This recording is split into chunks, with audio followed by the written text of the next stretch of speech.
Estimado público, muy buenas noches, como siempre y como cada mes, el primer lunes de mes. A nombre del capítulo de Monterrey de la Academia Nacional de Arquitectura, queremos dar la bienvenida a nuestros invitados de honor, a los académicos, a los arquitectos, a los estudiantes y a todo el público que nos acompaña. En particular a Ricardo y a Víctor Legorreta, que nos hicieron el favor de venir a presentarse con nosotros. Muchas gracias. La necesidad de que los seres humanos nos reunamos esta noche en este recinto es tan antigua como la propia humanidad. El hecho de estar reunidos, presenciando y participando, consciente o inconscientemente, crea una comunicación, una identificación entre nosotros. En grupo gozamos y nos volvemos parte del evento. Cuando nos relacionamos con el ponente, el contenido y su visión, es cuando la sesión ha tenido sentido. En este contexto hemos preparado esta noche en la que la arquitectura persigue expresar los valores y sentimientos del hombre que la imagina y del hombre que hace de la obra arquitectónica su recinto. Esta noche, el capítulo en Monterrey de la Academia Nacional de Arquitectura celebra con renovado ímpetu su ciclo de sesiones para el intercambio de ideas. Es ocasión en que recordamos con nostalgia el humanismo entrañable de Celso Garza Guajardo, cuya presencia es ya memoria viva en nuestro acervo. El capítulo y sus comisiones de premiación y sesiones reconocen la memoria urbana. También reconocen y difunden la arquitectura dentro de la arquitectura de Ricardo y Víctor Legorreta. Hace prospectiva arquitectónica hoy al promover el Gran Premio de Arquitectura Joven y amplía el ámbito de estos presenciales encuentros en el ciberespacio con nuestra nueva página en internet. El futuro es hoy la posibilidad de huir del paraíso que es el presente. El presente es eterno, decía Octavio Paz. Sean todos bienvenidos. A continuación, la cronista del capítulo, la arquitecta María Teresa Martínez, hará la relatoría de la sesión del 6 de diciembre próximo pasado. Buenas noches. La sesión de diciembre se inicia en una atmósfera cargada de significación, visiones, interrogantes que confluyen inundando nuestro torrente sanguíneo, misticismo, reverencia ante lo desconocido, un nuevo siglo, solemnidad en esa noche de compartir. sumergidos en un océano de imágenes, transportados en una ola de creación y destrucción, inicio y fin del universo, nacimiento y muerte del hombre por el hombre.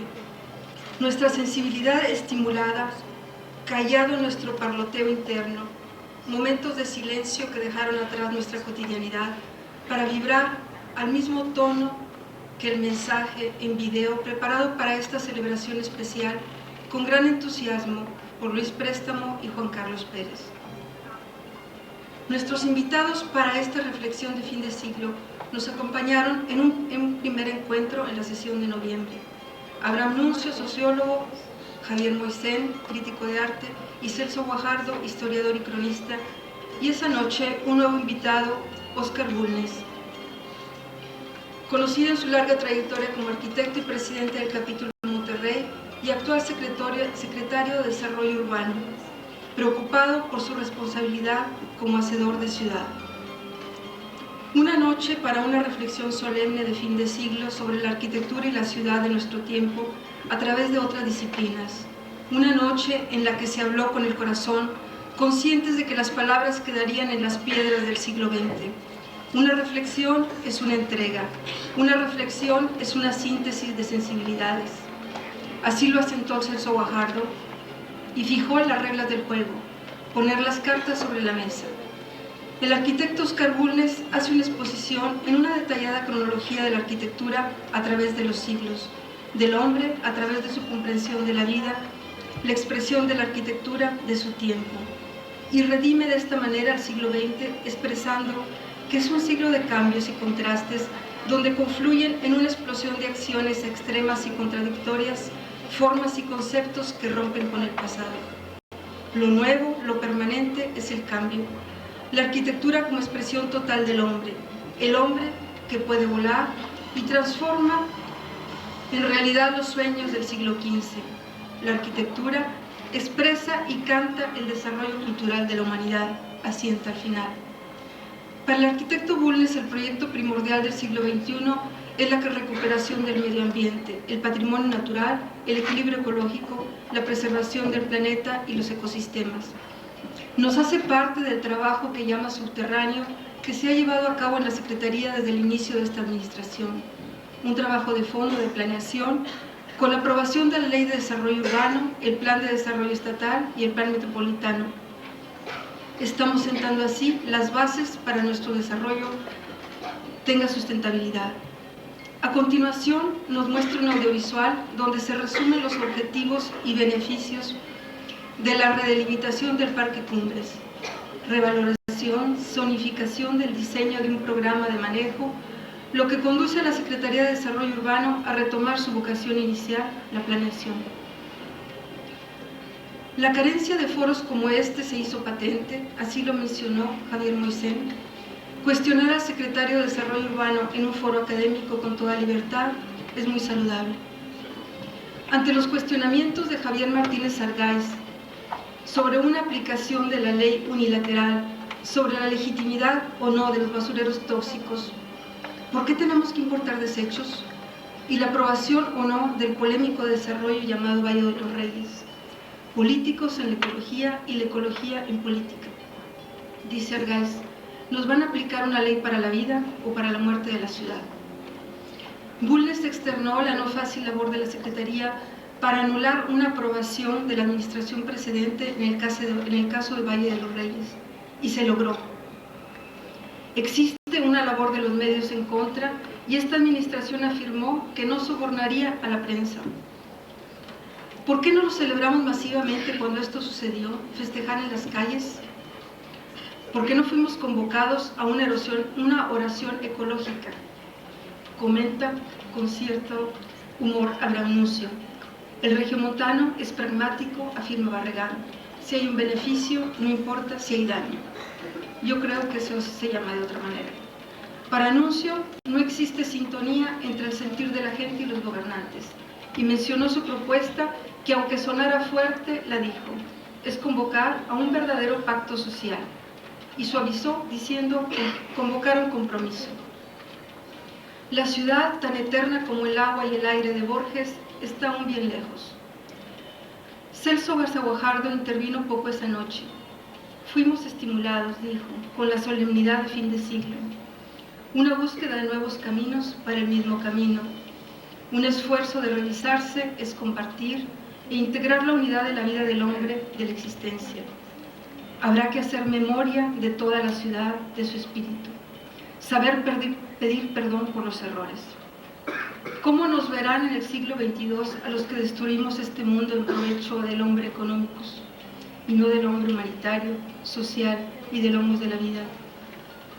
Y esa noche todos pensamos que el umbral estaba traspasado y tendríamos el tiempo para envejecer en la siguiente centuria. Celso nos sorprendió con su partida el 8 de enero. Pero el ser es indestructible. Aquel que sabe eso no tiene miedo de morir.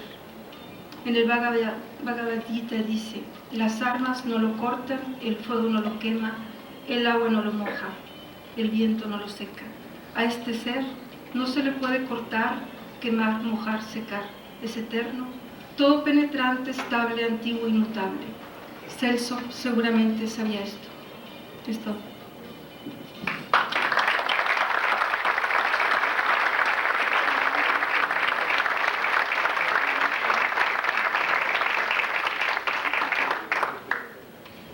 A continuación, el arquitecto Roberto Chapa, coordinador de la Comisión de Premiación y Membresía, hará la presentación del Premio a la Memoria Urbana.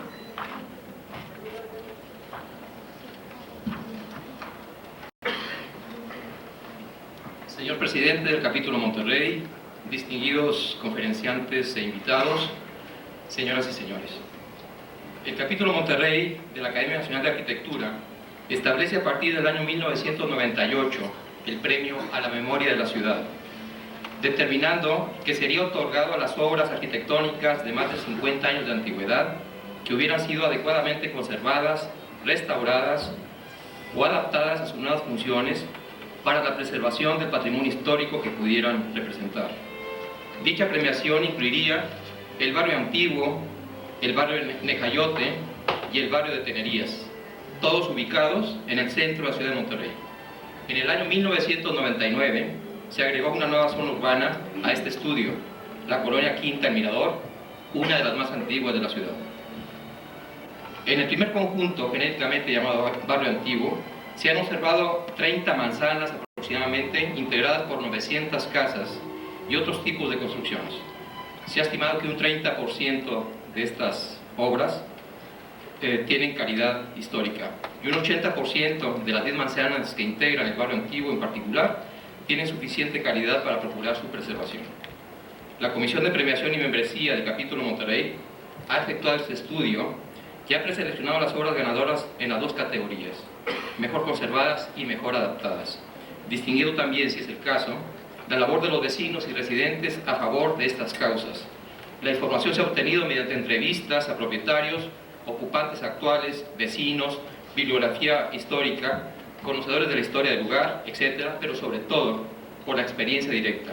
En consecuencia, se ha obtenido mediante estas vías un buen nivel de objetividad en la selección final. Procedimiento. El procedimiento seguido para esta premiación fue por la eliminación de aquellas obras que presentaran las siguientes condiciones: alteraciones graves o daños permanentes en la forma y la estructura originales, alteraciones leves pero contrarias al espíritu y al estilo histórico, por funciones y usos que violentaran el propósito de los espacios originales, por una imagen engañosa donde no existiera congruencia entre el interior y el exterior, donde por diversos motivos no se hubieran efectuado ninguna acción de restauración o de conservación, donde las reparaciones se hubiesen efectuado con evidente desconocimiento del sistema constructivo, materiales, detalles ornamentales y tratamientos de superficie según el estilo original. Y también cuando las adecuaciones a los nuevos materiales, instalaciones electromecánicas y otras se hubiesen hecho sin suficiente calidad en su solución. Barrio Antiguo. En esta zona de la ciudad aún existen muchas construcciones con suficiente calidad histórica para procurar su preservación. No obstante, la iconoclasta y materialista tendencia hacia el deterioro y la destrucción, existe también como contraparte el creciente interés comunitario e institucional de conservar y restaurar estas obras por el valor arquitectónico que representan. Aunque los residentes originales y los nuevos moradores comparten en general esta idea del lugar, Algunas veces no existen los recursos materiales necesarios para llevar a cabo mejorías de sus casas y edificios, y otras, desafortunadamente, y quizás sea por ignorancia, las intervenciones no son las más adecuadas. Tales obras son de diferentes épocas, dado que esta parte urbana existe, según consta en los más antiguos planos de la ciudad, desde principios del siglo XVIII, según el plano de Joseph Urrutia de 1765.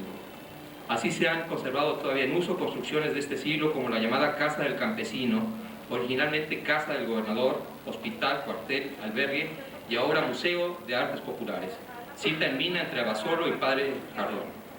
Del siglo XIX, como la casa ubicada en Guillermo Prieto y Diego de Montemayor, y del siglo XX, en su primer cuarto, como esta casa de la calle Morelos 1024, y en su segundo cuarto, como esta casa de estilo español de la calle Morelos número 867, tiempo aproximado del fin de la conformación del barrio antiguo. En este contexto urbano existen diversos estados de restauración. Algunas requieren reparaciones de carácter menor, como estas dos casas, y esta otra de Abasolo 845, que presenta no obstante un excelente estado de conservación, aún habiendo sufrido los efectos de la ampliación de las calles de la calle lateral Dr. Cos. Otras, pudiéramos decir, que son muchas, requieren reparaciones urgentes de carácter mayor, dado su estado de deterioro. Como ejemplo podemos citar el caso de la construcción de la calle Juan Ignacio Ramón, esquina con mina, cuyo uso original fue de hostería y, según se dice alguna vez, visitado por el general Francisco Villa. Sin embargo, las intervenciones no son siempre afortunadas. Algunas veces son francamente deficientes, no considerando las características originales de la obra, con lo que frecuentemente se violenta la estructura funcional y física del edificio. Tal es el caso de la obra ubicada en Abasolo y Diego de Montemayor, cuyos interiores han sido tratados de modo irreverente, aunque sus daños son reparables. En cambio, existen modificaciones hasta tal punto dañinas que se pueden considerar irreversibles y se constituyen en verdaderos crímenes históricos. Esta casa, ubicada en Morelos número 957 y de aparente respeto al carácter original, solo exteriormente lo hace, dado que el interior es absolutamente destructivo e inadecuado para la función que actualmente tiene. Esto es aplicable a la mayoría de los llamados antros que tan abundantes son en esta parte de la ciudad y que, si bien han vitalizado estos barrios, actividades solo nocturnas y son más bien eficientes depredadores de estos lugares. Por tal motivo, esta comisión extiende las siguientes recomendaciones: elaborar un catálogo detallado y preciso de esta zona urbana y en general de todo el centro de Monterrey; verificar que las reglamentaciones del Instituto de Antropología e Historia se basen en un catálogo actualizado de la obra arquitectónica y urbana de la primera mitad del siglo XX; en su defecto, completarlos con la colaboración de organismos académicos y colegiados. Tercero, crear reglamentaciones especiales y normatividades para las obras catalogadas y hacerlo sancionar a través de consejos consultivos profesionales y ciudadanos. Cuarto, establecer lineamientos básicos, estilísticos, técnicos y constructivos para la restauración de estas obras, así como supervisiones para su correcta aplicación por comisiones colegiadas y otras con interés en la conservación del patrimonio histórico. Quinto, determinar compatibilidades y usos del suelo razonables y adecuadas para las obras catalogadas. Sexto, denunciar pública y legalmente a quienes con engaños, por intereses personales o por simple ignorancia, destruyan o dañen irreversiblemente cualquier construcción de catálogo. Séptimo, exigir mediante cartas, compromisos o fianzas de los propietarios y usuarios no construir o alterar nada que rebase los planos y diseños registrados y autorizados. Para esta ocasión, las obras preseleccionadas han sido las siguientes: la casona de las Tenerías, de Juan Ignacio Ramón, 910; la casa de la familia Castillón, de Padre Mier, 964; la casa legislativa, de Padre Mier sin número; la casa Frátina, de Raimundo Jardón, 839; la casa de la familia de Gortari, de Raimundo Jardón, 855; la casa de los Títeres, de Raimundo Jardón, 968; el bufete González y González, de Diego de Montemayor, 1113; la casa del Sol, de Abasolo, 846; el bufete Joaquín Garza y Garza, de Abasolo, 934; la tienda real del 14, de Mina, 927; la casa estudio de Lupina Flores, de Mina, 919; la casa de las Águilas, de Morelos, 877; el Instituto de Computación Yetán, de Morelos, 842; el Club Nocturno La Grieta, de Morelos, 1008; la casa de los Abuelos, de Morelos, 1024; la Casa Habitación de Morelos 1048, la Casa Habitación de Morelos 860, la Casa Ingenio Santos de Morelos 1032, la Casa del Senado de Morelos 884, la Casa Habitación, Casa de Arte y Artesanía de Diego de Montemayor 1126 y la Casa Habitación de Abasolo 845. De las obras anteriores, 4 fueron premiadas en el año 98, como mejor adaptadas la Casona de las Tenerías.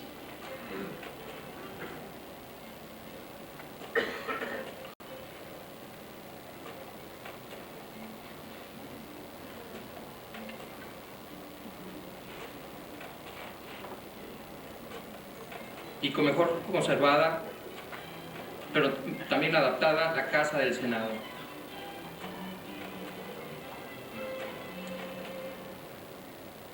Como mejor conservadas, la Casa del Sol.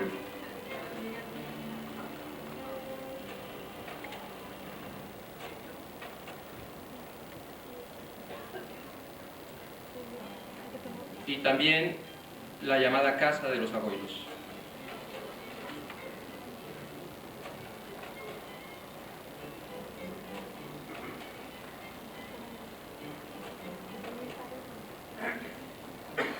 En esta sesión solemne y ante la presencia de tan distinguidos conferenciantes e invitados, la Comisión de Premiación y Membresía del Capítulo Monterrey anuncia las obras distinguidas en el año 1999 en el sector del Barrio Antiguo, Barrio Necayotes y Barrio de las Tenerías. La mejor conservada, Casa Habitación de Diego de Montemayor 1126 Sur.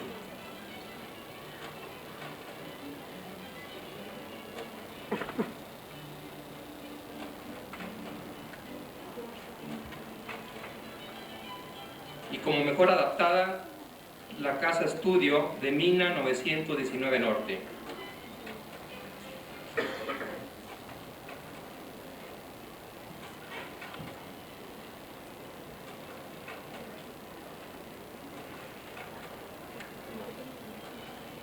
Y esta comisión hace también un reconocimiento público a la colonia Quinta El Mirador. El capítulo Monterrey de la Academia Nacional de Arquitectura y la Comisión de Premiación y Membresía extienden el presente reconocimiento a la Asociación de Vecinos y Residentes de la colonia Quinta El Mirador AC de la ciudad de Monterrey, Nuevo León, por la vehemente labor de preservación de la arquitectura y el entorno de su colonia. Siendo esta zona urbana una de las más antiguas de la ciudad en su área central y representativa de la mejor arquitectura del periodo comprendido entre 1920 y 1950, son dignos de reconocimiento sus habitantes por el intenso afán de mantener el estado original de sus construcciones y por cuidar el buen tratamiento de las adaptaciones funcionales que nuestra época requiere. Pronto, apenas 2 décadas más, sus casas y edificios comenzarán a ser centenarios y serán muestra y testimonio de una época y sus valores culturales. Nuestra sociedad se ha caracterizado tiempo atrás por una manifiesta inconsciencia por la conservación del patrimonio histórico y por anteponer los intereses individuales sobre los colectivos. Ello ha motivado a este organismo académico a reconocer y apoyar puntualmente esta gran labor, tan ardua y a veces incomprendida de todos aquellos que con su esfuerzo y generosidad cívica ayudan a la sociedad a construir nuestra historia para bien de las generaciones futuras. La Academia Nacional de Arquitectura Capítulo Monterrey reconoce y agradece a todos ustedes el esfuerzo y el amor a sus casas y edificios, que es finalmente amor a la ciudad, dando así un buen ejemplo a toda la sociedad regiomontana. Esta comisión de premiación y membresía solicita al arquitecto José Ángel Camargo, presidente del Capítulo Monterrey, haga la entrega de los reconocimientos a las siguientes personas. Por Barrio Antiguo, Ana Catalina Rubio Elosúa.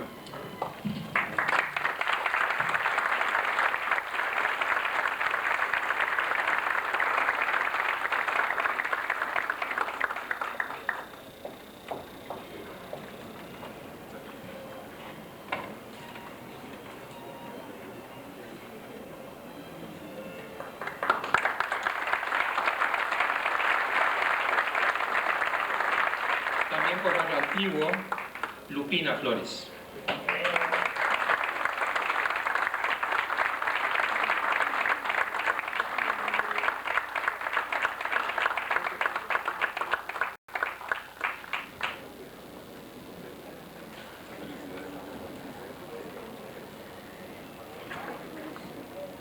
Por la colonia Quinta El Mirador, el licenciado Alejandro Martínez, y el doctor Jaime Pozo Pino, presidente y secretario de la Asociación de Vecinos y Residentes de la Colonia Quinta El Mirador.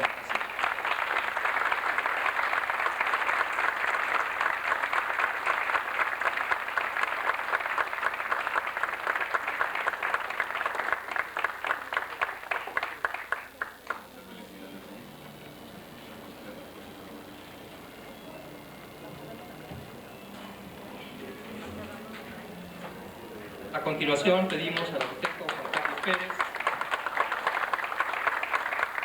secretario de este capítulo, que así va a continuar con el orden del día de esta sesión. Muchas gracias.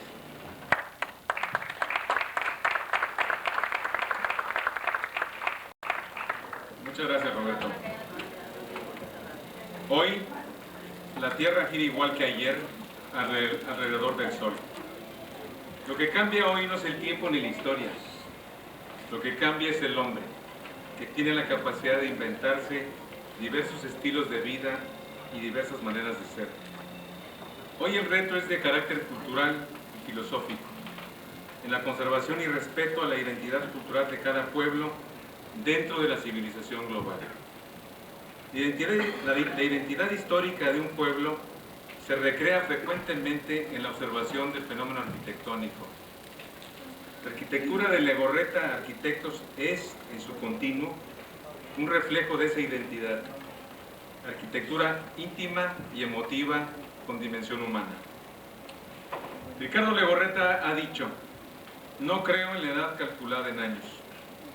Estoy en los mejores años de mi vida y deseo seguir progresando con la idea constante de hacer las cosas lo mejor posible.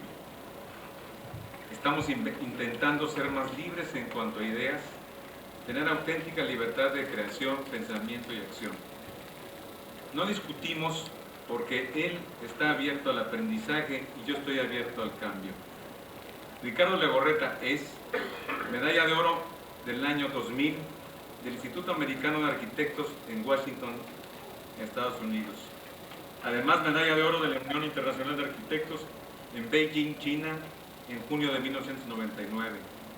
Miembro de la Academia de Francia y, entre otras tantas anuncios, es miembro del jurado del Premio Pritzker desde 1983 a 1993. Víctor Legorreta, por su parte, ha dicho: puedo describir perfectamente lo que ha supuesto para mí trabajar con mi padre. Por un lado, he aprendido la disciplina del trabajo, la necesidad de considerar los detalles, el esfuerzo que requiere construir un edificio partiendo de una idea, y al mismo tiempo he aprendido el amor y la pasión por la arquitectura y la vida.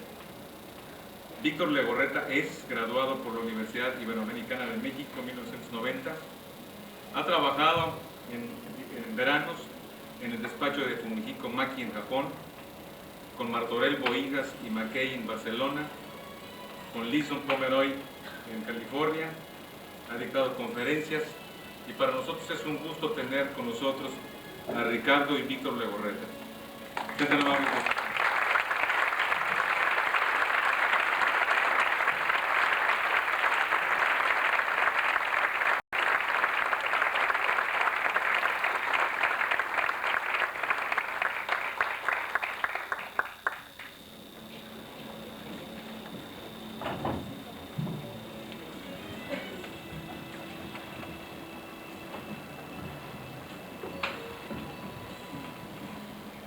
Buenas noches.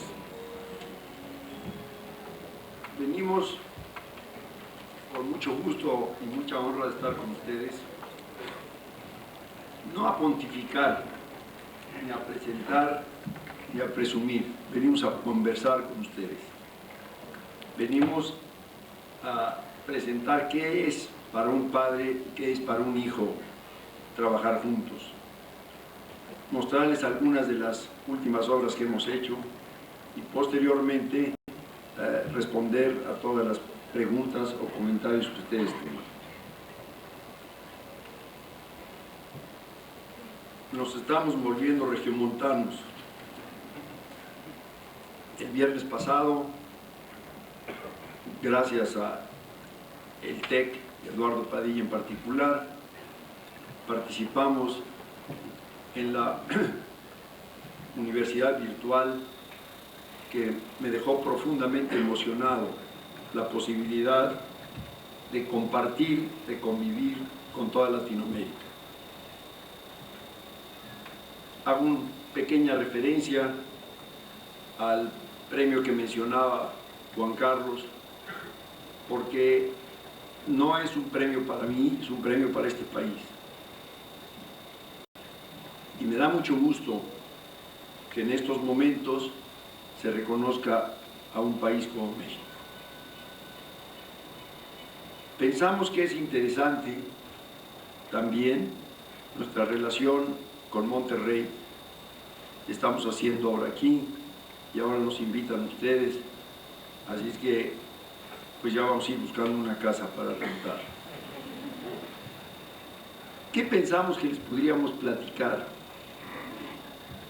Discutiendo Víctor y yo, pensamos que era bueno platicarles, aunque sea brevemente, quiénes somos, qué hacemos, de dónde venimos. Porque ve uno las obras, las analiza, y siempre se queda esa pregunta, ¿de dónde salió? ¿Por qué hacen las cosas así? ¿Por qué reaccionan de esa manera? Entonces, yo les voy a platicar mi vida, después me salgo para que Víctor diga lo que quiera de mí. Y él les platicará la suya, después platicamos con ustedes de las obras que estamos haciendo. Creo que ser arquitecto es ser y practicar la profesión más bella del mundo. ¿Por qué? Porque es ver lo que uno se imaginó, es tocarlo, es realmente darse cuenta de eso. Tiene la enorme ventaja también de que como ve uno lo que hizo, ve uno cualidades y también ve defectos. No entiendo todavía por qué algún arquitecto puede tener soberbia cuando todos los días vemos dónde cometimos el error. Me decía el maestro Villagrán alguna vez, cuando en aquella época había la costumbre de colocar letreros en las obras del nombre del arquitecto, me decía: Ricardo, le voy a dar un consejo, no ponga su nombre, porque a lo mejor dentro de 10 años va a querer ir un domingo en la noche a quitarlo porque ya le da una vergüenza horrible. Mi infancia fue una infancia normal, dentro de una familia normal, no hubo nunca ningún antecedente de arte o de arquitectura en mi infancia ni en mi juventud. No recuerdo cuándo decidí ser arquitecto, y cuando me di cuenta estaba yo en la Universidad Nacional, la tan sufrida Universidad Nacional, que pasa por momentos tan difíciles en estos momentos y que todos deseamos los pase con éxito. Después, por coincidencia de estudiar en el Centro Histórico de México, aprovecho para felicitar a la Academia por los premios dados el día de hoy, porque premiar la conservación de lo que se ha hecho es muy importante. No es nostalgia, es respeto a la historia, es respeto a lo que somos y a lo que fuimos. El estudiar el centro histórico daba la oportunidad de conocer la ciudad muy a fondo, de caminarla, los tiempos libres, ir a ver todo el centro. Las clases en aquella época eran muy tarde, salíamos 9, 9 y media, así que por supuesto conocimos todos los bares y antros del centro histórico. Y un día pasando por un edificio me llamó la atención lo bien acabado que estaba, lo cuidado que estaban los detalles. Pregunté de quién era y me dijeron de Villagrán, José Villagrán. Y ahí fui a pedir trabajo y ahí pasé 12 años. 12 años en que aprendí la disciplina fuerte. Villagrán era un hombre de una disciplina impresionante, de una seriedad impresionante. Me enseñó a trabajar, me enseñó a cumplir, me enseñó a ser responsable. Y un día, después de 12 años, le propuse, ¿por qué no yo formaba un equipo de arquitectos jóvenes y él se volvía el guía de todos ellos? Le gustó la idea, inclusive rentamos el lugar, estábamos haciendo las divisiones ya de las oficinas y por una persona que no quiso participar en el equipo, todo el proyecto se vino abajo. Nunca soñé que jugara yo el papel inverso. ¿Cuántos años después estamos en ese proceso, Víctor y yo? Después vino la salida de Villagrán y fue una especie de sensación de libertad. Yo no comulgaba mucho con la arquitectura que se hacía en el despacho. Era demasiado estricta, demasiado rígida, cumplía muy bien con la función, pero no cumplía con una parte que para mí es fundamental, y es la parte emocional. Emocional en el buen sentido de la palabra de la arquitectura. Y en esa libertad empecé a trabajar. He tenido mucha suerte en mi vida, mucha. Apenas salido de Villagrán, tuve una enfermedad muy grave, una enfermedad que hay un 1% de posibilidades de adquirirla y un 1% de posibilidades de salvarse. Estuve en los dos 1% y me cambió el punto de vista de todo. Y de allí empecé a trabajar y a hacer cosas. Se habla mucho de qué y quién influencia a la persona que diseña. En este tiempo de pasión por catalogar todo, me preguntan si yo soy un modernista, si soy un regionalista, y a mí todos esos istas y ismos me ponen sumamente nervioso. No me gusta catalogar las cosas. Pero sí, aquel que diga que no ha recibido influencia e inclusive que no ha copiado, está mintiendo. Hablé de la influencia de Villagrán y a los 2 años de salir hice la primera obra importante, que era la fábrica Chrysler en Toluca, con la idea de hacer un proyecto que dignificara al obrero de la industria automotriz. En aquella época la industria automotriz era lo más cercano a una cárcel que se puedan imaginar. La luz natural no contaba, dónde trabajaba, los vestidores, etc. Venía de toda esa tradición de Detroit, de una dureza impresionante. En esa época la Chrysler era propiedad mexicana, de un gran mexicano. Gastón Azcárraga me pidió que hiciera yo una fábrica humana y la hice. Y el día de la inauguración, en medio de esos tumultos que todos conocemos, de las inauguraciones en que va el presidente de la República y no tiene una idea de cómo se está uno moviendo ni qué pasa, aparece Matías Geritz, con quien había yo trabajado los tanques de agua, y me presentó a Luis Barragán. Ya Luis Barragán estaba empezando a sentir algo que después descubrí, y simplemente me dijo: tu arquitectura es excelente, tus jardines son malísimos. Tenía toda la razón, eran malísimos. Y allí inició una amistad con Luis, que fue mucho más basada en el aspecto humano y en el aspecto espiritual que en el aspecto arquitectónico. Me influyó mucho en buscar la belleza en todos lados, y al mismo tiempo, casi simultáneamente, tuve la fortuna de conocer a Chucho Reyes, una persona que ustedes jóvenes casi no conocen, un artista hecho por sí mismo, con una sensibilidad para la belleza impresionante. En su casa igual tenía un Tamayo, que tenía una fotografía del periódico que era bellísima. Lo conocí porque le gustaba todo lo bello. Mi madre era una mujer muy bella y ahí fui a dar porque Chucho le invitaba.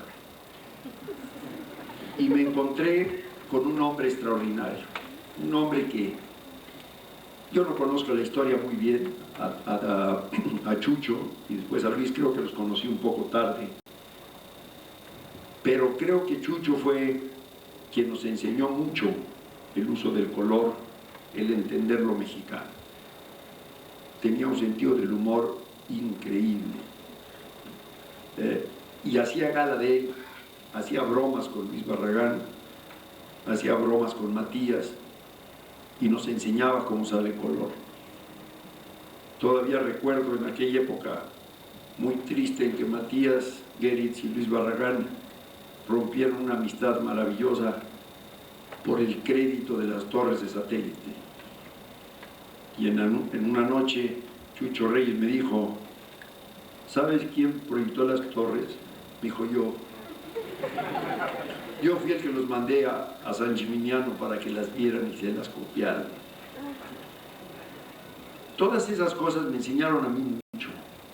Me enseñaron la disciplina de Villagrán, la sensibilidad de Barragán, esa naturalidad de Chucho.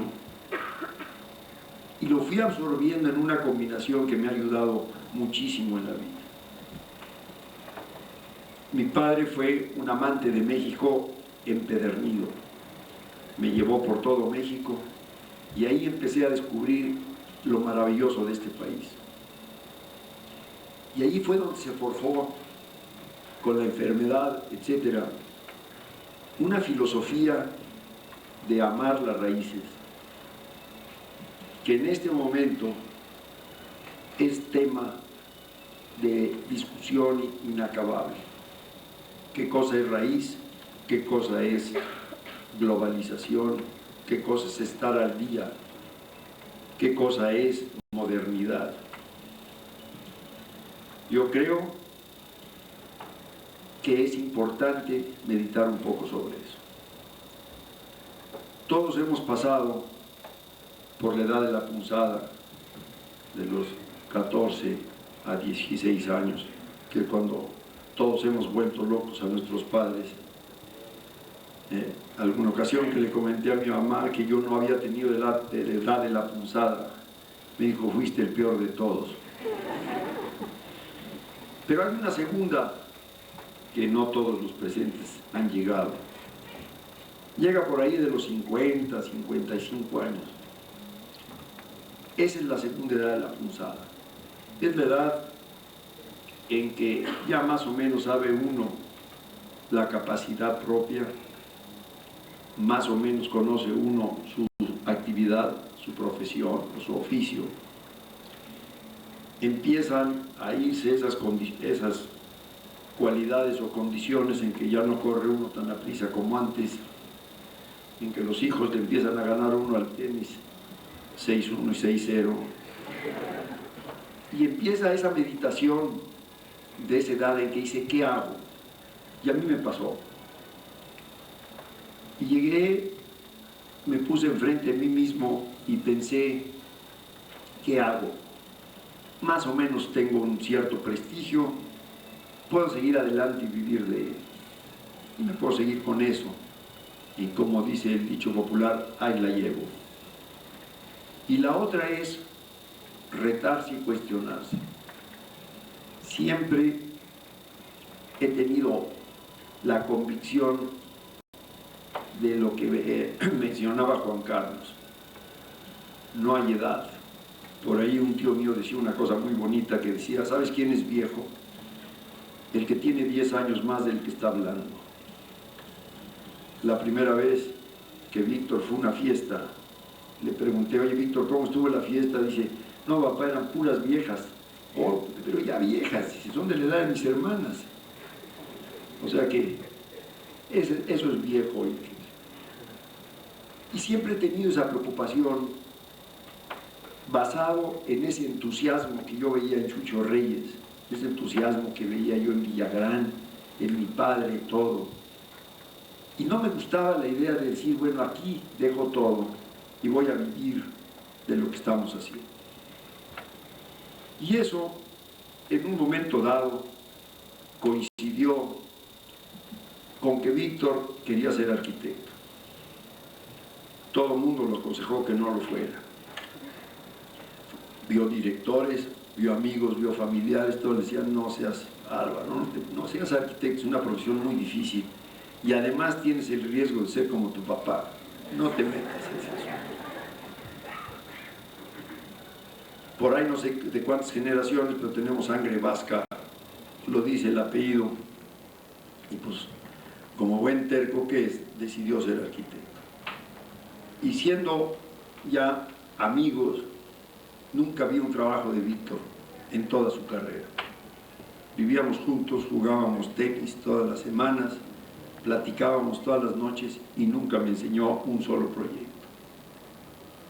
Al terminar me dijo, no quiero que ver nada contigo. Estoy de acuerdo, nada más, pero dime en qué te puedo ayudar. Y fue cuando empezó a experimentar, como decía Juan Carlos, trabajar con Maki, trabajar con Boiga, etc. Regresó a México y yo seguía con la misma inquietud. Quería yo ver qué podía yo hacer. No quería yo caer en la trampa, y esto es un consejo para los jóvenes, en la trampa en que ha caído la arquitectura y en general el mundo, en cambiar por cambiar. No quería yo, y sin embargo sí quería yo evolucionar y quería yo retarme a mí mismo. Y como dije, he tenido mucha suerte y sucedió que cuando Víctor estaba listo para irse a trabajar con Rossi a Italia, teníamos que presentar el concurso del Museo del Niño en México. Y le dije, ¿por qué no te juntas con todos tus amigos de la escuela? Nadie del despacho participa y hacemos el concurso juntos. Y lo hicimos en 2 o 3 fines de semana. Y hubo una escena que nunca se me va a olvidar. Llegamos a presentar el proyecto, allí en estas cosas aparatosas de la política mexicana, con el regente de la ciudad, el director de obras públicas, la esposa del presidente, etc. Y era un concurso. Termino yo la presentación y digo, bueno, pues este es el proyecto. Y en ese momento Víctor dice, no hemos terminado. Y ahí, por un lado se me pararon los pelos de punta y por el otro lado se me encendió el foco, como se dice comúnmente. En ese momento Víctor y sus amigos presentaron una propuesta para el logo, sacaron camisetas, globos, los empezaron a repartir y acabamos en una fiesta y ganamos el concurso. Y dije yo, ¿qué podemos hacer? Y ahí, sin platicarlo mucho, le dije, Víctor, ¿por qué no tomas el despacho por asalto? A todos los mayores les ayudamos a abrir sus oficinas, los que se quieran quedar para apoyarlos con la experiencia, que se queden, pero toda la gente nueva entra tuya. Y lo aceptó. Y vuelvo a insistir, qué suerte. Porque puede decirse que trabajar un padre con un hijo, la grave tentación del padre es decirle al hijo, tú haces lo que yo digo. Y afortunadamente la diferencia de edad nos ha ayudado muchísimo. Para Víctor, yo ya debía de estar, o ya estoy muy cerca de estar en, ¿cómo se llama?, el panteón del recuerdo. Y esa diferencia nos ha creado una relación, para mí, excepcional. Excepcional por 2 puntos. Primero, en un momento del mundo muy particular. Quiero insistir en esto como opinión hacia los jóvenes. En un momento en que el mundo, y por supuesto la arquitectura, entra a un siglo muy conflictivo. Digo, termina un siglo muy conflictivo. El siglo XX, 2 guerras mundiales, el progreso impresionante de la tecnología, de la medicina, las serias dudas qué tanto ha aportado la arquitectura o qué tanto aportó la arquitectura en el siglo XX, y nos presentamos ante un siglo XXI con unas posibilidades de unas expectativas maravillosas, de posibilidades y de fracasos. Estamos rodeados de información, de comunicación, de comercialismo y de moda. Y así está la arquitectura. ¿Cuántas veces nos preguntamos si en lugar de ser arquitectos no estamos de veras al servicio de los promotores, los políticos y el poder? Y me llena de entusiasmo, no por el aspecto personal, sino por lo que significa para nosotros, hablo para nosotros los mexicanos y los arquitectos mexicanos, lo que nos ha sucedido en el despacho. A raíz de la entrada de Víctor y su equipo, empezamos a plantear, más bien empezó Víctor y después me hizo a mí plantearlos, una serie de retos. ¿Y por qué, si tanto te gustan los conventos, me decía Víctor, por qué no usas bóvedas? ¿Qué tienen de malo los muros curvos? ¿Por qué no hacemos esto? ¿Por qué no usamos otros materiales? ¿Por qué? Y en medio de esa inquietud de la juventud y la inquietud que yo traía, se ha dado una evolución. Pero una evolución que al menos nosotros hemos tratado y estamos tratando de que sea un paso adelante, no simplemente cambiar por cambiar, que es la moda, que es el peligro de ahora. El mejor ejemplo que puedo decir es que físicamente Víctor se parece a mí y sin embargo es completamente diferente.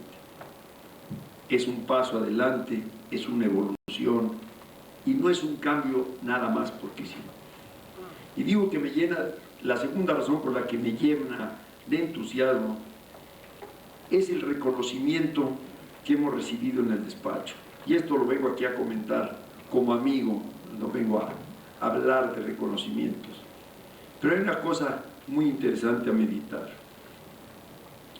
¿Por qué cuando México entra al Tratado de Libre Comercio, por qué la primera reacción de la mayoría de los arquitectos mexicanos fue cómo vamos a hacer para defendernos de la invasión? Nos están invadiendo, ¿qué hacemos? Ahí vienen. En lugar de verlo como una posibilidad de invadir. ¿Por qué ahora que hablamos de la globalización, la reacción de una mayoría importante de arquitectos mexicanos es copiar? Para estar globalizado hay que comprar las revistas norteamericanas y europeas y hacer lo que están haciendo. Y yo pregunto, ¿qué no globalizar es ir nosotros también? Y nosotros aportar a la globalización. ¿Por qué siempre tenemos que tomar esa actitud defensiva? Y en este momento, por eso quizá mencionaba Juan Carlos, que yo considero estoy en un momento maravilloso en mi vida. Me pregunto, ¿qué es coincidencia? Que un despacho de arquitectos, y no hablo de talentos ni nada, yo no creo en los genios, creo en la gente que trabaja mucho, yo no creo en los genios, y por supuesto no me creo genio, ni tengo por qué creerlo. Todos los días veo los errores que hemos hecho. Pero ¿qué hay detrás de que en este momento nos den reconocimiento y nos pidan trabajo en todo el mundo? ¿Qué hay detrás de eso? ¿Qué está pasando con el mundo? Y empiezo a ver reacciones contra la globalización fascinantes. Empiezo a ver gente que dice, me parece muy bien la globalización, siempre y cuando a mí no me toquen. Y yo me imagino ahorita, todos, como un ejemplo aparentemente tonto, pero válido, que todos estuviéramos vestidos exactamente igual, el corte de pelo exactamente igual, porque ya estamos globalizados. ¿Por qué en este momento es cuando nos piden que vayamos a trabajar a muchas partes del mundo? ¿Porque somos genios? No. Porque representamos una forma de pensar que es muy mexicano, eso sí es muy mexicano. Representamos el deseo de hacer arquitectura que pertenezca al lugar, que responda a eso y que sea humana. Y eso combinado con la entrada de Víctor al despacho, pues ha traído una vitalidad y un entusiasmo enorme. Estamos haciendo obras en varias partes del mundo, les vamos a mostrar algunos de los proyectos, pero más que, además de enseñar los proyectos, yo quisiera dejarles como mensaje de este trabajo con Víctor, doble. Uno, el orgullo de haber dedicado una vida a reforzar los valores de México, que son mucho mejores de lo que nosotros pensamos. Alguna vez lo mencioné ya aquí y lo vuelvo a mencionar. Cuando le pregunté a Charles Correa, el extraordinario arquitecto hindú, qué opinaba de México y el Tratado de Libre Comercio, y me dijo, qué suerte tienen. Poner a Canadá, Estados Unidos y México culturalmente en una jaula que es el Tratado de Libre Comercio es equivalente a poner en una jaula 2 pajaritos y un tigre. Ustedes van a pasar unos años difíciles económicos, pero tienen todo y la obligación de ser el centro cultural de toda América. Y eso es lo que yo quiero dejarles, las posibilidades que tiene este país en eso. La otra es la maravillosa experiencia de trabajar en equipo, la maravillosa experiencia de poder colaborar, y aquí ya es un punto de vista obviamente muy personal, con un hijo y ver esa continuación de un esfuerzo. Termino diciéndoles una frase de Gropius, el famoso educador, cuando tenía 85 años y estaba dando una plática en Harvard y dijo, ustedes planeen y trabajen como si fueran a vivir eternamente, porque si sus principios valen la pena, cuando ustedes caigan, alguien recogerá la bandera y la llevará adelante. Esa ha sido la experiencia emocional y humana. ¿Cuál ha sido la práctica?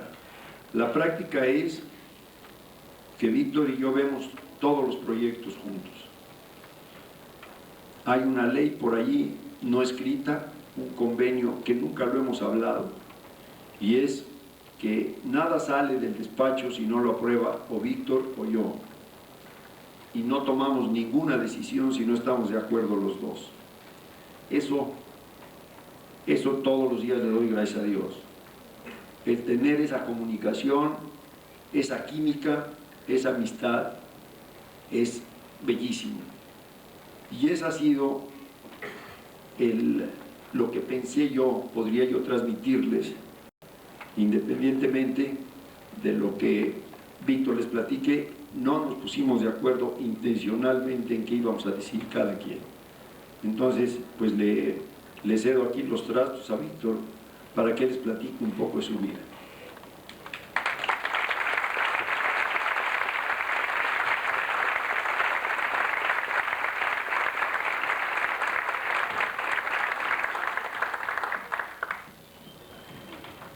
Bueno, ahora sí les voy a contar la historia verdadera. Como no nos pusimos de acuerdo, probablemente ya dijo mucho de lo que iba a decir. Pero sí, contándoles un poco, yo creo que saliendo de la carrera tuve esa disyuntiva de decir, bueno, trabajo con mi papá o abro mi propio despacho con algunos amigos, ¿no? Y siento que obviamente todo el mundo comentaba y decía, bueno, nunca más, siempre van a reconocer a tu papá, nunca te van a reconocer a ti, nunca vas a estar a la sombra de él. Y yo creo que les quería platicar un poco esto porque platicando con arquitectos de mi generación, siento que es un poco la disyuntiva que tenemos todos como generación, porque siento que la generación que nos han precedido, llevamos varias generaciones de muy buenos arquitectos en México. Digo, podemos nombrar a 10, podemos nombrar a Barragán, a 10 Morales, a González de León, a Serrano, en fin, muchísimos arquitectos muy reconocidos que han hecho una tradición de arquitectura mexicana muy buena, y que nosotros como jóvenes muchas veces nos sentimos como con una piedra encima de decir, bueno, ¿ahora qué vamos a hacer después de ellos, ¿no? Y siento que puedes tomar una actitud de decir, bueno, yo voy a tomar mi propia identidad y me voy a romper con todo ello y me voy a hacer un estilo propio totalmente diferente.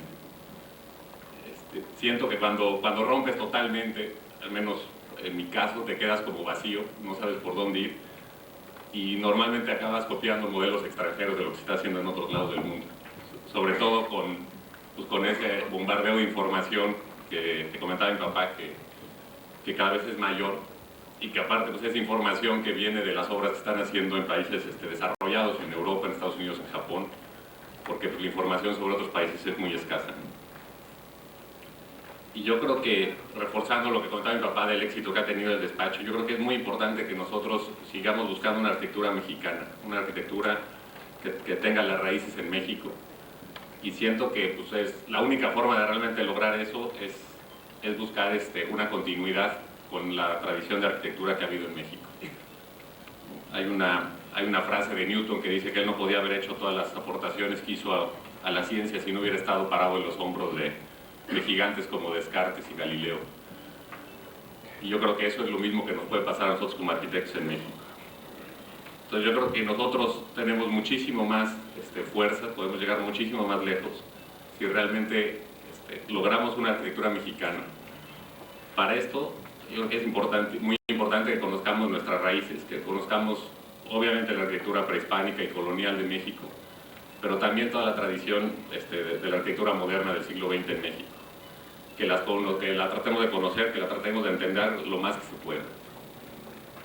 Se comentaba antes de que habláramos nosotros de la importancia de que va a tener el aspectos ecológicos en el futuro y de hacer una arquitectura adaptada al medio ambiente. Yo creo que eso es un hecho. Yo creo que todos sabemos que el medio ambiente ya no da para más, que tenemos que hacer una arquitectura que responda al clima, que responda al lugar.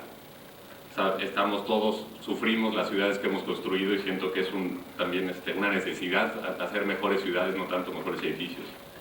Y siento que si realmente vamos a buscar por una arquitectura adaptada al lugar, tanto el clima como el entorno urbano, eso automáticamente rompe con las modas, rompe con traer modelos extranjeros.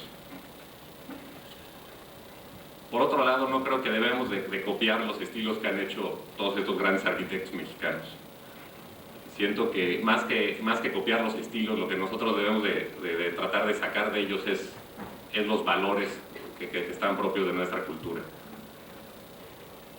Para, digamos, encontrar nuevos estilos, nosotros hicimos unos laboratorios para una firma en San Francisco. Y fue muy interesante porque los clientes, los presidentes de la compañía, que eran dos, estuvieron muy involucrados en el proyecto y estaban acostumbrados a tratar con científicos. Entonces continuamente nos estaban preguntando, cuestionando todo, ¿no? Y fue, yo creo que una enseñanza para nosotros, porque proponíamos un patio y nos decían, bueno, ¿por qué un patio, no? Proponíamos un color, bueno, ¿por qué un color y por qué este y no este? Y realmente cuando ves que un cliente te cuestiona en ese sentido, pues ves que realmente muchas veces haces un estilo porque lo viste en otro lado, porque lo copiaste. Y cuando realmente eres crítico y cuando realmente analizas cada decisión que tomas, ves que hay muchísimos caminos y ves que no tienes por qué repetirte, por qué no inventar formas nuevas, y tampoco la necesidad de romper y ir en contra de todo, ¿no? Yo creo que en México cada vez es un país más grande, de más gente. Entonces tampoco es una idea de presentar un solo estilo. Yo creo que si todo México se haría estilo Barragán o estilo Legorreta sería un desastre. Yo creo que realmente es muy importante que haya muchos estilos de arquitectura mexicana, pero que sí sean, yo creo que con unos principios básicos, y sobre todo yo creo que esos principios se puede hablar de una sinceridad, de que realmente tú cuando estás haciendo algo por ego, o sabes que estás haciendo algo por un capricho, o cuando realmente lo estás haciendo porque es lo que debes de estar haciendo. Yo creo que tomando eso, pues muchos me preguntan, Manuel, ¿qué has aprendido en Legorreta de los como 10 años que llevo trabajando ahí? Y pues todo el mundo me dice, obviamente, van a hacer el uso de los materiales, hacer el color, hacer la luz.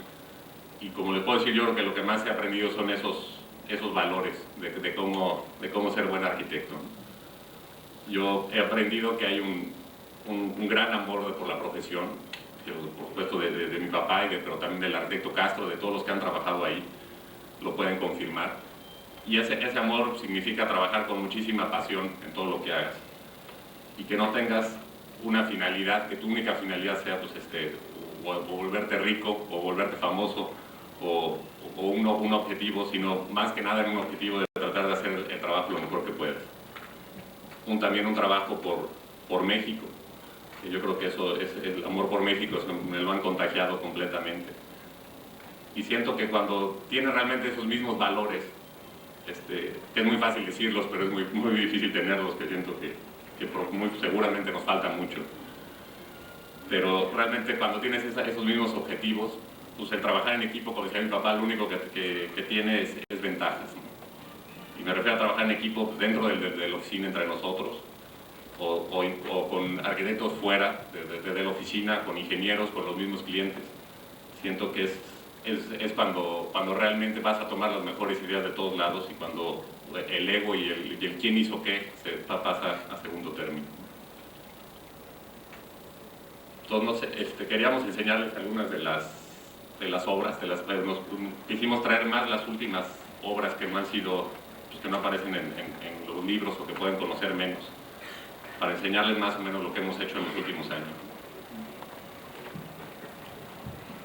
Quizá parezca que seleccionamos un exceso de casas, pero pensamos que era lo que puede dar más idea de esa filosofía de proyectar para un lugar, para una cultura y para un cliente especial. Entonces, seleccionamos casas muy diversas. Les vamos a mostrar mi casa, la de Víctor, una casa que hicimos en Japón, una casa hecha en la zona de Los Pinos, en California, una casa en la Ciudad de México y un grupo de casas. Después, algunas obras mayores. Esta es mi casa. Uno de los retos que vemos para la casa habitación en México es qué podemos hacer para ofrecer una forma de vivir diferente que ya no puede ser la de antes por muchas razones. Es más, no solo no puede, no queremos que sea. ¿Y qué ha sucedido? Que una gran mayoría de las casas que se hacen ahora y que se ofrecen en el mercado pues son como las de antes, pero chiquitas. Y entonces hemos buscado mucho la posibilidad de usar los espacios para muy diferentes actividades, sin perder esa característica de la forma de vivir mexicanos. Esta es una casa en la parte vieja de Las Lomas, un lote muy pequeño, tiene 11 metros de frente por 30 de fondo y tiene las restricciones de 5 metros al frente, y de un lado, por ser tan pequeño, tiene 3 de frente. Estas son a la izquierda la fotografía de la calle y a la derecha la entrada de peatones. Me decía uno de los muchachos del despacho: oye, arquitecto, usted me descontrola muchísimo. Después de trabajar tanto tiempo, dice, ahora acaba de hacer usted una casa entre los 20 y una vecindad. La casa consiste básicamente de 4 espacios. Uno, el garage, que cada vez más se vuelve la entrada principal de la casa. Siempre hacemos la entrada para las visitas y nunca entramos por ahí. Un espacio donde es para comer, trabajar y conversar. Otro espacio para hacer ejercicio y parte del baño, y el otro que es la recámara. A la calle presenta una intención de pasar muy inadvertida dentro del vecindario. Es decir, no se trataba de presentar una cosa diferente, una cosa que llamara la atención. A la derecha ven ustedes la restricción de los 3 metros que se usa como circulación peatonal. Siguiente, por favor. Una vez que se entra por ese pasillo de 3 metros de ancho con la jardinera, se llega al espacio principal de estar, de comer y de leer. Todo esto tratando de hacer una escala que nos diera esa intimidad y ese ambiente para vivir. Siguiente, por favor. Las alturas juegan un papel muy importante. Es decir, en las lomas solo se puede construir hasta 9 metros, entonces hice 2 pisos de 4,50. Y aquí ven los otros 2 ambientes de ese mismo espacio. A la izquierda el ambiente de la conversación, a la derecha el ambiente de trabajo, que ve hacia un patio también intencionalmente dramático. El patio mide 6,50 por 6,50 y tiene muros de 9 metros de altura. Siguiente, por favor. Ese patio está inspirado, y por eso dije que aquel que diga que no copia está mintiendo. Ahorita usé la palabra inspirado, pero casi me arrepiento y le puedo decir que lo copié. De lo que está haciendo Francisco Toledo en Oaxaca, que lo considero uno de los artistas más maravillosos y más brillantes y más creativos que tenemos en México. Como que a Francisco sigue con la pintura, pero a él le han intrigado mucho los espacios, ha hecho unos jardines extraordinarios en la restauración de Santo Domingo, y él fue el que me inspiró a traer esta tierra de Oaxaca, esta tierra roja, y hacer este patio. Y otra vez la suerte me persigue, porque dije, yo voy a poner ahí un brocal de un pozo antiguo y voy a sembrar un naranjo. Y llegó el Eliseo Arredondo, quien me vendió el árbol, y me dijo, oye, Ricardo, estoy apenadísimo, no prendió el árbol, se lo voy a cambiar. Dije, no, déjalo como está. Y el patio tomó un carácter totalmente misterioso. Aquí lo ven de día y en la derecha lo ven de noche, con una iluminación de lámpara que hemos usado de la tecnología, que es equivalente a la luz de luna. Entonces el efecto de la cal, el muro está encalado, casi se pierden las aristas y crea un ambiente místico muy interesante. Siguiente. Aquí ven a la derecha es el toilet, sacando provecho de hacerlo de recinto. A la izquierda es la escalera que sube al cuarto de lavandería, y arriba a donde están los calentadores de gas. Siguiente. Es una casa muy difícil de retratar. Como es muy chica, es prácticamente imposible captar lo que es todo un cuarto. Entonces pensé en mostrarles más los detalles. Aquí ven a la izquierda la escalera, que es simplemente el elemento central que comunica los dos niveles, y a la derecha la parte superior de la escalera, que tiene un domo corredizo. Entonces la vida arriba, debo decir que tengo el termostato descompuesto, porque nunca tengo frío. Entonces me gusta mucho vivir a la intemperie. La escultura de Riestra. Siguiente, por favor. La recámara, que es una combinación que representa mucho lo que es mi vida, es decir, los libros, los closets, la ropa. Y luego, no sé de dónde, tengo un especial cariño por el Santo Niño de Atocha. Entonces he estado comprando todos los niños de Atocha, y al rato ya no va a tener dónde dormir. Pero... Ahí.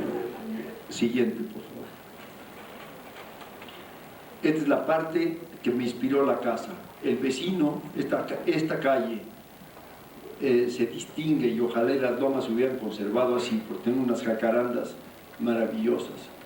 Entonces, durante la obra, yo ya tenía estudiada esta fachada teóricamente muy bien, había hecho, y cuando vi esos árboles, decidí que cambiaba yo la fachada. Entonces la fachada está proyectada de adentro para poder ver todos los árboles, y en el muro del lado izquierdo, aquí, esto es un espejo, de tal manera que entonces se envuelve todo el cuarto por las jacarandas.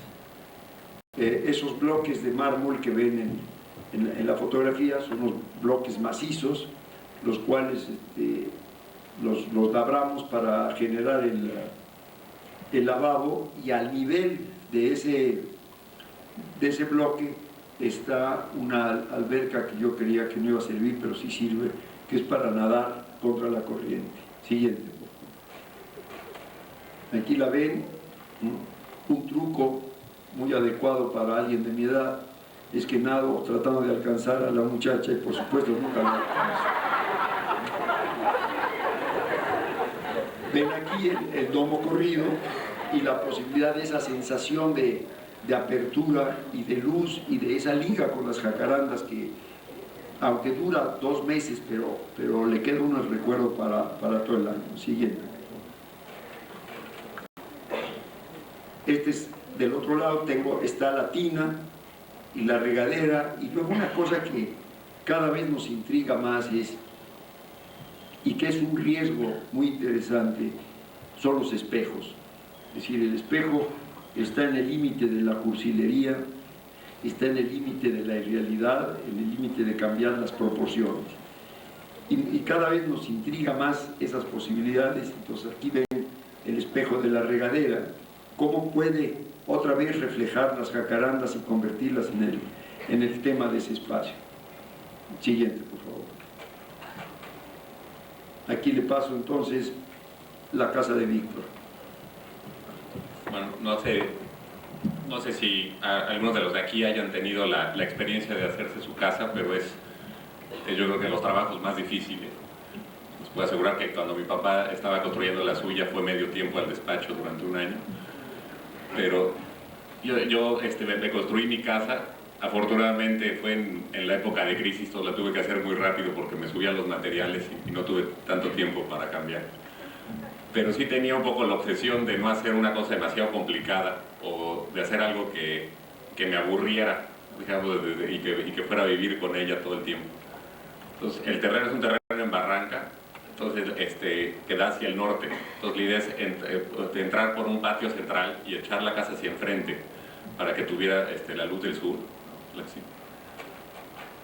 Y entonces toda la casa se volvió el tema que viviera alrededor del patio. En una parte del patio hice una fuente, como está del lado derecho, y toda la sala y las áreas principales ven hacia este patio aprovechando la luz del sur, ¿no? Lexi. Como les decía, traté de hacerla lo más sencillo posible en cuanto a materiales y acabados, pues pensando en que no me fuera a cansar en un futuro, ¿no? Lexi. También el problema de hacer de tu casa es que tienes que tratar como cliente a tu esposa, entonces eso complica todo más. La entrada de los coches también quería que fuera una entrada también igual de importante que la principal, que fue la que vieron anteriormente. Entonces también cuando sales del garage, sales a cubierto aquí viendo hacia el patio.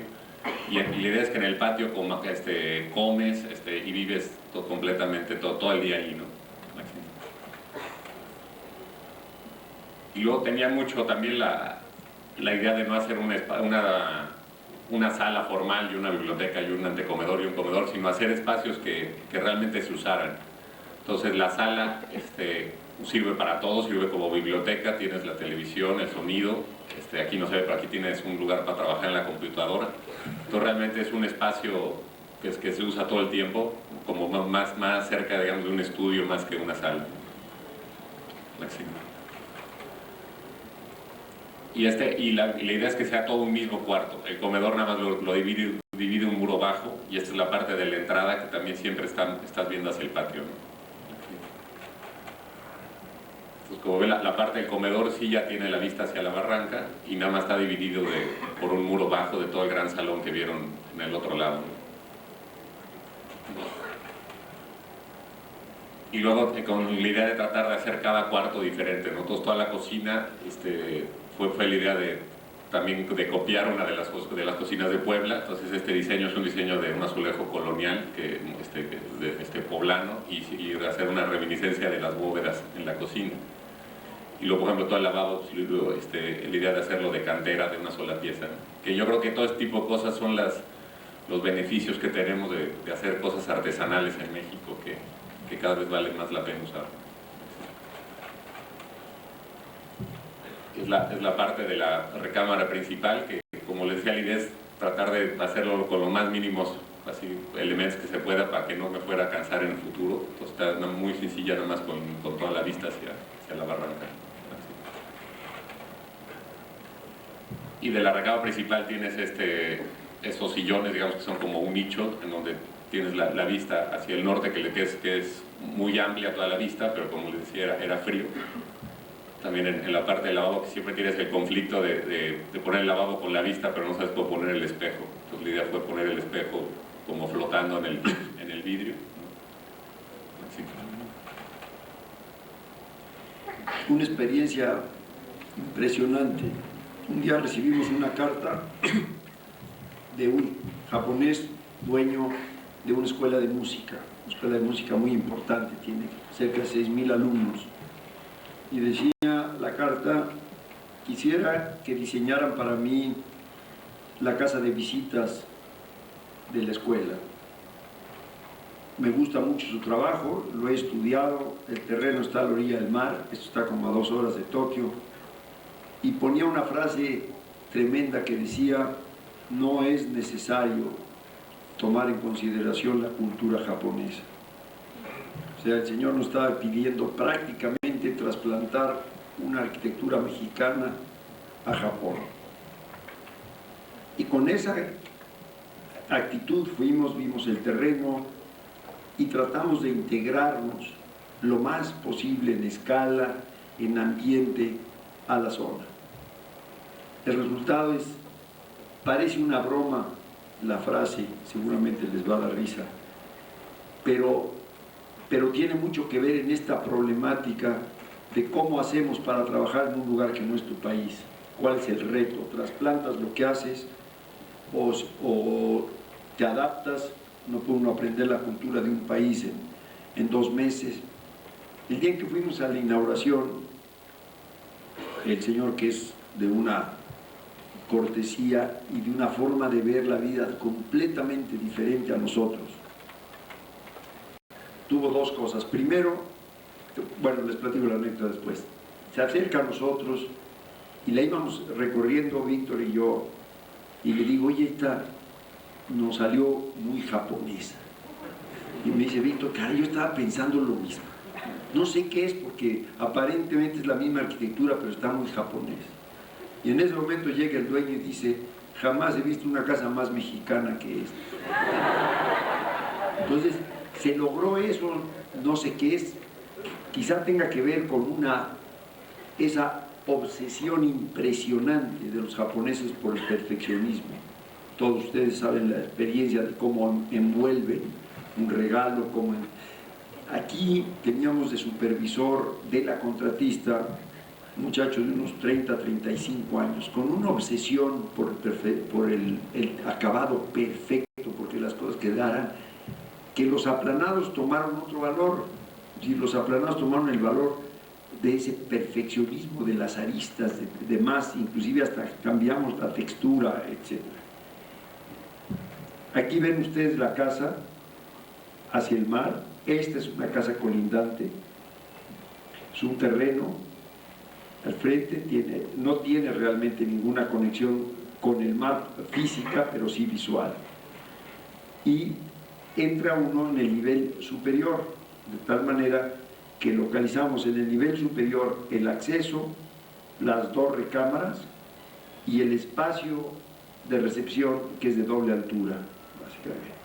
Aquí está la cocina, el señor es un gourmet impresionante, y aquí ven ustedes algunas de las fotografías. Esta es la alberca, que es una alberca para nadar a la distancia. Siguiente, por favor. Esta es la parte superior, o sea, es el acceso del garage, pero para darles una idea de esa colaboración y esa posibilidad de mezcla de 2 culturas, nos pidieron poder tener una puerta, y todo es ahí en una escala tan apretada en comparación a lo que hacemos en México, que no queríamos crear un cerramiento y una puerta de acceso. Entonces les dijimos que no nos podemos hacer una puerta baja, no la necesita tan alta, que sea corrediza y no tenga nada arriba. Entonces con ellos, más bien ellos diseñaron esta puerta de sección trapezoidal. Aquí tiene más o menos, ¿qué metros? 6 metros, ¿verdad? Como 6 metros esto. Y esta puerta corre eléctricamente, sin ninguna guía arriba. Aquí ven la guía en el piso y cierra todo el garaje. Y esas cosas que parecen sin importancia le fueron dando ese carácter a la casa. Siguiente.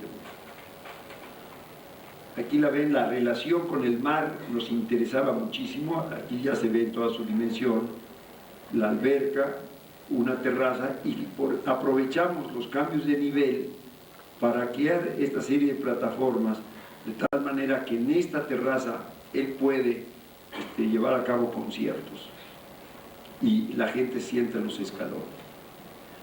A la derecha ven la terraza, este faldón apoyado, que trabaja como una trave y apoyado por en esa columna muy sencilla. Siguiente. Interesante, hablando de apertura, todos los muebles, toda la madera se mandó de México, toda la piedra del piso es piedra hermosa de Aguascalientes, pero colocada a la japonesa, o sea, con una precisión y una perfección que la cambia totalmente. La hamaca, por supuesto, pues es yucateca, o sea, pudimos llevar prácticamente todo de México. Siguiente. En la relación con el señor hubo cosas de intercambio cultural bellísimas. En alguna ocasión mandó decir que si podría yo recibir a su segundo X día. Pensamos que había un problema. El señor llegó a la cita, por supuesto a las 10 en punto. Se trae un encargo del propietario muy delicado. Quiere saber si ustedes no tienen inconveniente en que la casa se llame Casa Legorreta. Dije, hombre, ¿cómo inconveniente? Es un honor, muchas gracias, y se regresó. El señor hizo todo el viaje desde Tokio hasta México para allá. Entonces decidimos, Víctor y yo, llevarle de regalo una placa de mármol con el nombre Casa Legorreta, labrado. Estábamos seguros que íbamos a quedar como campeones. Llegamos con la placa, el señor dijo que bueno, muchísimas gracias, vimos dónde colocarla, por supuesto nos sacaron 10,000 fotos, y después me dice, yo tengo un regalo para usted, y sacó una caja como de este tamaño, extraordinariamente bien envuelta en una tela antigua. La abrí y era una caja de madera, de laca, con todos los instrumentos para la escritura tradicional japonesa, o sea, las tintas, el pincel, etc. Y me dice, esta caja era de mi abuelo se la regaló a mi padre murió hace 3 meses y me la regaló, y yo se la regalo a usted para que usted se la regale a Víctor cuando se muera. Digo, el ver las cosas tan diferentes, sino el ver la muerte tan natural como la vemos nosotros, pero con un concepto totalmente diferente. Siguiente. Y todo eso nos fue llevando a un refinamiento, al menos así lo interpretamos nosotros, de diseño muy especial y muy particular. Aquí ven la pista, teníamos la suerte de tener esas rocas enfrente, entonces muchas de las ventanas y las aperturas están muy relacionadas con esas rocas. A la derecha ven la relación que cada vez nos intriga más entre la luz artificial y la luz natural. Siguiente. Aquí la ven de noche. Otro aprendizaje, estas luces que en lugar de difundirse dentro del agua, crean esos rayos y entonces la alberca parece un pavimento y eso es equivalente a las juntas. Siguiente. La entrada, llevamos los magiscopios de Béjar, los soldados de hoja de lata de Oaxaca. Siguiente. Y de ese nivel, arriba, que es la entrada, es la escalera que baja, y por aquí baja un canal de agua, es decir, una de las cosas que más nos impresionó de Japón, como seguramente los de ustedes que lo hayan visitado, es ese refinamiento en el manejo del agua. Entonces baja por aquí automáticamente, crea una barrera para no pasar de este lado, llega, cae en esta fuente del descanso, que es esta, y de ahí cae a este nuevo estanque abajo. Siguiente. Aquí ven la parte visto al revés, o sea, de arriba hacia abajo, el detalle de este muro. Siguiente. Y la relación de la estancia, falta un poco de foco a la izquierda, gracias. La relación de la casa con el mar y qué tan diferente es y cómo cada vez tratamos de estudiarlo más, la luz de día, ¿verdad?, con ciertos efectos inclusive en los cristales, etcétera, y la luz cuando empieza a anochecer, qué diferente ambiente, qué diferente color toman los muros, etcétera. Todo lo que ven mandado de México, es una lámpara que diseñamos especial, y la mesa, las sillas, con excepción de las sillas de Frank Gehry, lo demás fue diseño mexicano. Siguiente. Aquí ven, viendo hacia arriba, desde la mesa del comedor, que es medio círculo para ver el mar, la escalera, el baño de visitas, a la derecha. Siguiente. Uno de los patios de una de las recámaras,